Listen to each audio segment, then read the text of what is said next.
Salut à tous, vous avez sûrement déjà entendu parler de cette phrase. Les périodes faciles créent des personnes faibles, les personnes faibles créent des périodes difficiles, les périodes difficiles créent des personnes fortes, et les personnes fortes créent des périodes faciles. Savez-vous réellement ce que cela veut dire? Dans cette vidéo, nous allons développer chaque axe de cette phrase. Je m'appelle Amadou Abokar et bienvenue sur ma chaîne YouTube où l'on parle de développement personnel, de philosophie, de bien-être et d'histoire à couper le souffle pour une vie épanouie. Regardons de plus près chaque acte de ce cycle. Les périodes faciles. Pendant les périodes faciles, les gens peuvent devenir confortables dans leur situation. Par exemple, dans une période économique prospère, certaines entreprises peuvent cesser d'innover ou de se concentrer sur l'amélioration continue parce que les bénéfices sont constants. Les individus peuvent aussi être moins enclins à se former ou à acquérir de nouvelles compétences lorsqu'ils ont un emploi stable. En conséquence, lorsqu'un changement survient, comme une crise économique, ces personnes ou entreprises peuvent se retrouver désavantagées par manque de préparation. Les personnes faibles. Les personnes qui n'ont pas été exposées à des défis significatifs peuvent trouver difficile de gérer l'adversité.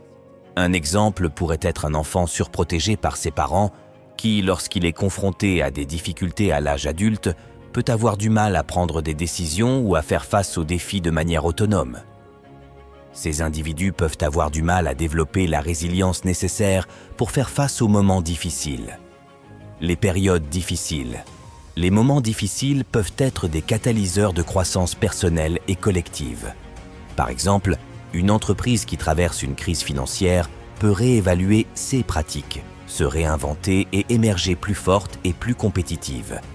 De même, des périodes de crise personnelle, comme la perte d'un emploi, peuvent pousser un individu à explorer de nouvelles opportunités, à acquérir de nouvelles compétences et à renforcer sa résilience émotionnelle.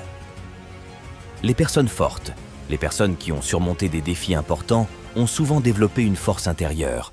Par exemple, des leaders mondiaux comme Nelson Mandela, ayant vécu des périodes de grande adversité, ont émergé comme des symboles de résilience et de force. Ces individus ont tendance à aborder les défis avec une attitude plus positive et sont mieux préparés à aider les autres à traverser des difficultés similaires. Ce cycle illustre comment les expériences façonnent les individus et la société dans son ensemble. Mais l'idée centrale est que même si ce cycle peut sembler inévitable, il est possible de briser ce schéma.